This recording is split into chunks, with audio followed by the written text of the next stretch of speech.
Things have changed since Lily was born. I used to see Mark's face light up when I walked into a room. Now I'm lucky if I get a grunt before he buries his nose back into his phone. His job's the same, maybe even less stressful than before, but something in him switched off the day we brought her home. Another painting, Grace. What's that? The third this week. Mark's voice would grip the air, sharp and smearing whenever he watched me set up my easel. He used to admire my work, even had my best piece framed in his office once. Not anymore. Yeah, so it's not like I'm spending your money? I'd answer, trying not to let him see the tremble in my hands, keeping my focus on mixing the blues and yellows on my palette. But inside, each word he volley felt like a punch. Could have fooled me, and look at this place. Looks like a damn tornado hit it. He'd scan the room, his eyes scanning every toy and blanket out of place, holding them up like evidence of my failures. Look, I'm with Lily all day, and she's a handful. I fight back, my voice not as steady as I'd like. And maybe if you helped a little around here. Help with what? You're home all the time. You deal with it. That was our deal, remember? I make the cash, you handle the rest. Not my fault you can't manage, he cut me off, leaving no room for argument. Every night ended the same, with him turning away and dismissing me with a scoff when he left for work. Lily would tug at the hem of my shirt, her little eyes confused. "Daddy mad?" she would ask, her tiny lips quivering at the thought. "No, baby, Daddy just has a lot on his mind. Here, help Mommy choose the colors." I pull her into my arms, trying to smile for her sake, guiding her hand to pick out colors together. Together we paint, and for a while, the bitterness in Mark's tone would get drowned out by her laughter and our shared world of color. I knew my paintings were good, not because I was full of myself, but because they were the only thing I had left from a time when I felt confident and vibrant. That evening, when Mark came home, I did what I always did. I tried to greet him with a warm dinner, a clean house, and Lily squeaky from her bath and dressed in her best pajamas. "Hey," I said, the smell of roast chicken trailing behind me. "How was your day?" He grunted in reply, shrugging off his coat and throwing it over the couch. His eyes caught mine, then the easel set up in the corner of our living room. "Still haven't gotten rid of that junk, huh?" He commented. "It's not junk, Mark. I'm working on something," I responded, weariness seeping through. "Looks like a waste of time and money. You could be doing something productive, you know." He walked past me to the fridge, not waiting for an answer. Productive seemed to mean anything that made money or made his life easier. I wasn't doing either to his liking. "I am doing something," I said, my voice firmer now. "I'm raising our daughter and keeping her home, and I'm trying to hang on to something that matters to me. My painting matters to me, Mark." He didn't even pause, just popped open a beer and drank deeply. "Call it what you want, Grace. To me, looks like you're just filling time, making a mess I'll have to pay someone to clean up." I felt the sting, not from the unkindness of the words. I was getting used to that, but from the dismissal of my dreams, my passion. There wasn't a place for them in Mark's world anymore. "Dinner's ready," I called out in what felt like a weekly performance, standing with quivering hands as I served the meal. Mark's parents, seated like judges at the head of the table, barely noticed my effort to create a warm, hearty meal. Their eyes were fixed on the easel by the window. "What's this, then?" Mark's dad, George, a broad man with a voice that filled the room, jabbed a finger towards my unfinished painting. "Oh, that's just something Grace has been fooling around with," Mark chuckled, waving a dismissive hand before taking his seat. "Real high-class stuff, right?" Laughter rang out, and it twitched at my nerves. Laughter that didn't reach their eyes. My, we're an artist now, aren't we?" chimed in Mark's mom, Patricia, her voice a kind of sharp that could slice steel. "Why don't you show us your latest masterpiece, dear?" George bellowed, his smile more of a challenge than a gesture of interest. I stood rooted to the spot, feeling the flush spread up my neck. "It's not done yet," I muttered, but Mark was already striding over to the canvas, grabbing it with less care than he'd take with a dish towel. "Look at this, folks," Mark laughed, flipping the canvas around like he was on Wheel of Fortune, revealing a letter. "It's supposed to be a landscape. Can you believe it?" George's laughter bloomed loud again. "Looks like a blind dog's nightmare," Patricia tutted, shaking her head, her nostrils flaring with each. "Toril, why waste your time with this hobby? Get a job or do something, anything pro-do." "I've as if any place would hire her," Mark snorted, setting the painting back with a thud that made my heart sink. "The job market's tough out there, and well, look at her." I swallowed hard, my hands clenched into fists at my sides. "I do plenty. I take care of Lily in this house," and my words faltered under their collective stare. Patricia poked at the food with her fork as if she suspected it was poisoned. "Taking care of your family is the least you can do," she sniffed. "But honestly, Mark, if you'd married someone with a little ambition—" They went on tearing strips off me with every word while I just stood there. The room closed in, their words pressing on my chest, squeezing the air from my lungs. I felt myself slipping away, becoming smaller, insignificant in this grand performance of theirs. Something in me snapped as soon as the meal ended. With a fake in my voice, I excused myself, marched up the stairs without looking back, and locked myself in the bedroom. "Grace," Mark's voice climbed up the stairs maybe half an hour later, cracking through the door. "You coming back down? We need to clear the table." I didn't respond. I couldn't. If I opened my mouth, a scream or a sob would have come out, and I wasn't going to give them the satisfaction of hearing my break. I scrolled through my bank app, a frown etching deeper lines on my face. Our account was looking dire again this month, and the grocery list wasn't getting any shorter. Lily needed new shoes, too. She was sprouting like a weed. Mark's voice tumbled in from the living room. "Grace, why is there a charge for $48.95 for Martin's art supplies?" "Just picked up a few things," I said, tapping through the app to transfer what remained of my personal savings to cover it. I needed them. "Come on, Grace, that's money we could have put towards something important, isn't it?" His voice was flat bored, even with a hint of something else. Was it disappointment, frustration? I sighed. "Art is important to me, Mark, the same way your golf is important to you." I didn't mention the fact that his golf clubs cost more than a year's worth of my supplies. "Yeah, but golf is networking. It's part of my job." "What does your painting get us?" "A cluttered house and wasted cash," he said, grumbling. "It gets me through the day," I murmured, feeling that old familiar tug of war in my chest. Mark snorted. "Through the day. We have to be smart about money, not just spend it on whatever gets us through the day." Budget. Grace. Budget. That word felt like a choke chain. "I pay for my art supplies with my own money, Mark, the money I had before." I trailed off, not wanting another fight. My before was a long-gone chapter, one that contained a job, independence, and a once-shared dream of my own gallery. "Your money's our money, isn't it?" He shot back, the insinuation that my financial independence was history clear in his tone. "And that your money is running out fast. What then?" Later at the store, I chose the cheaper brands, counting every cent, every compromise. Eyes met with the rest. I bought the smallest tubes of paint, the ones I could slip into the cart without raising eyebrows.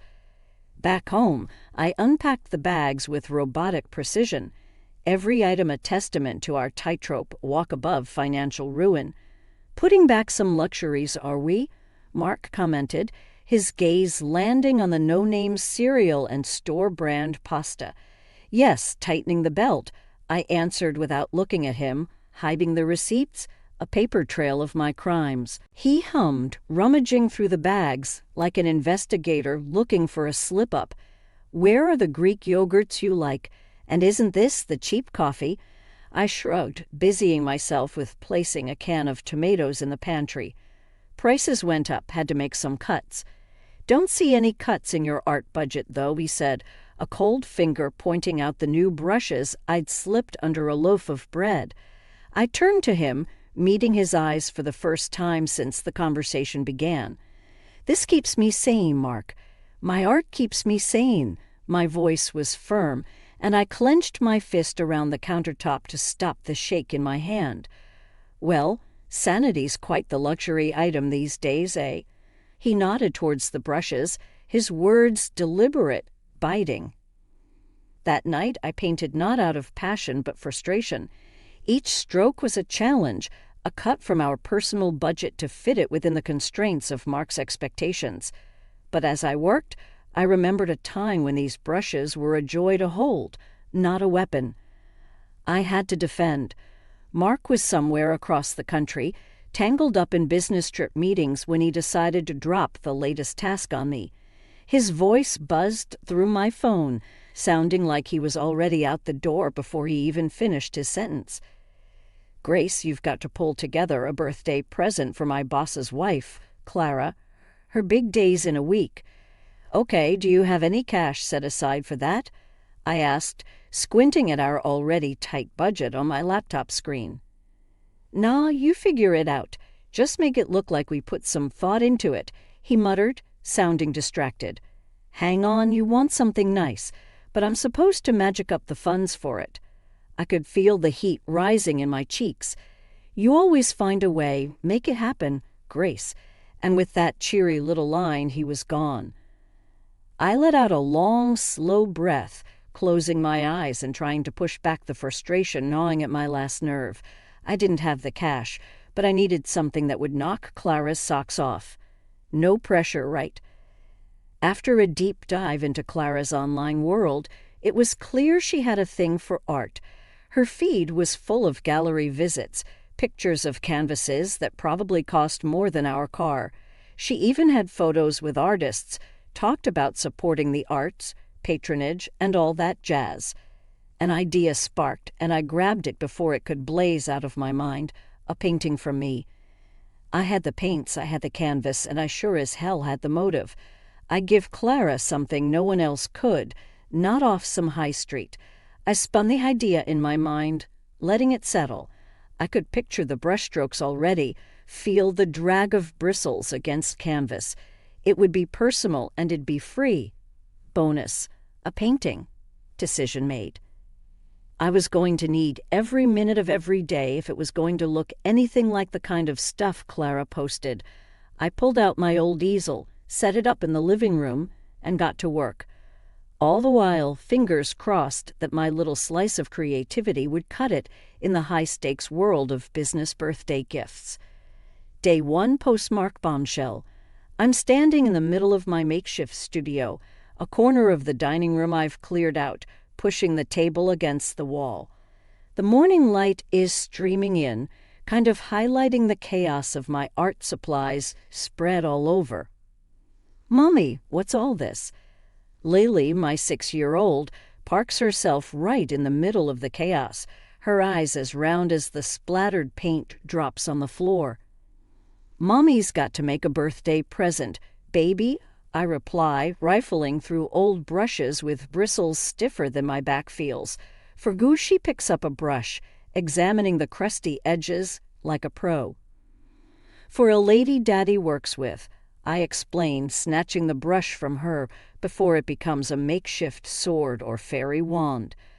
Lily's forehead scrunches up in confusion. "But why can't Daddy buy something?"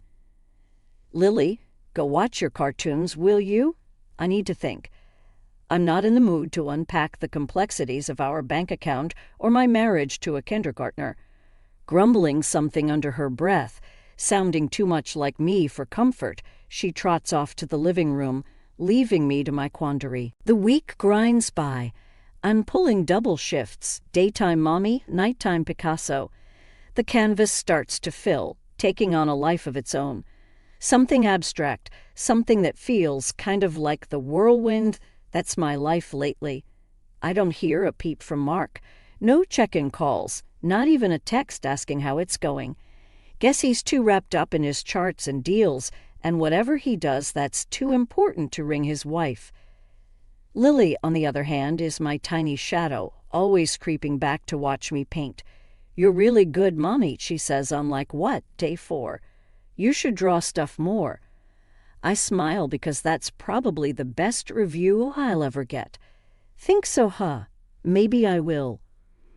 The night before the big reveal, the painting's finally staring back at me, done. It's not just art, it's everything I haven't been able to say or do, all poured out onto canvas. I can't sleep that night, tossing and turning, thoughts swirling in my head. What if Clara hates it? What if Mark thinks I've wasted my time? What if? But the morning comes, clear and bright. The painting's wrapped up, no fancy paper, just brown parcel stuff, but neat. A nice bow from Lily's hair ribbons, because why not?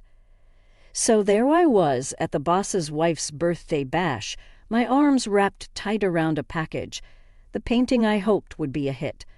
I slid through the crowd, eyes low, wishing I could blend into the wallpaper.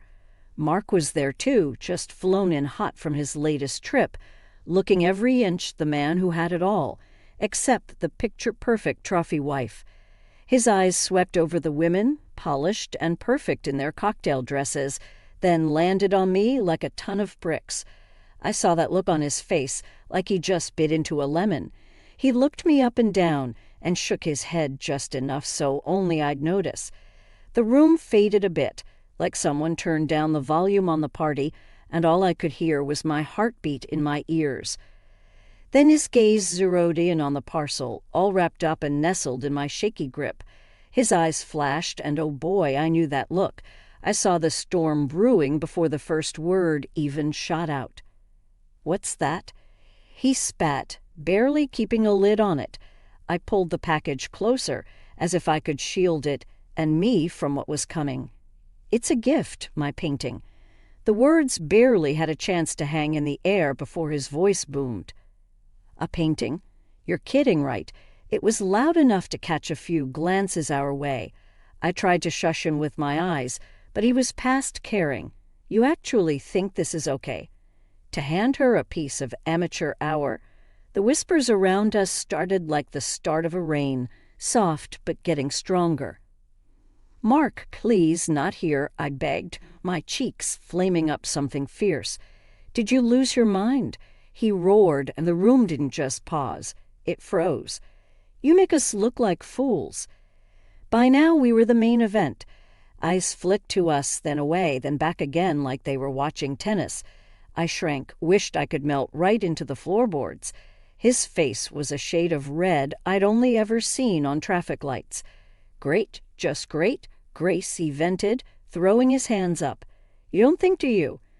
The heat in my face told me I was blushing, and not in a cute way. My hand shook, but I hugged the painting tighter, because what else was there to hang on to? I took a breath, tried to remember why I thought this was a good idea. "Now everyone's going to have a go at us thanks to you and your dumb idea," he added, sharp as a knife for anyone still pretending they weren't listening. My mouth opened, words ready to tumble out to defend, or maybe just to tell him to put a sock in it. But what was there to say with the whole room's eyes burning holes into us? Instead, I just stood there, the foe he called me, wishing the ground would do me a favor and swallow me whole. The laughter after Mark's outburst felt like daggers. Even with the room spinning, I caught the boss's eye. He was just watching, all quiet, with something like confusion on his face. And his wife, Clara, she had this half-concerned, half-intrigued frown that actually gave me a sliver of hope. Clara waved a hand, cutting through the noise. "Quiet down, everyone. Let's see what Grace has brought."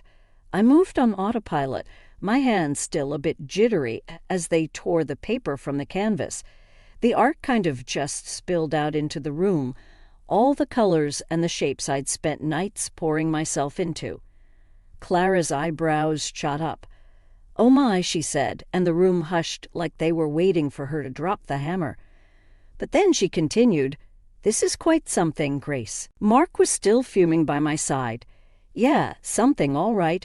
I ignored him and searched Clara's face for some sign. It's for you, I mumbled. Happy birthday. She tilted her head, studying the painting like it was a puzzle. It's bold. I like bold, don't you, darling? She nudged her husband, pulling him into this. The boss was a tough guy to read, but he nodded. Don't see something like that every day. Mark tried to jump back in. Oh, come on, you're saying you like this mess.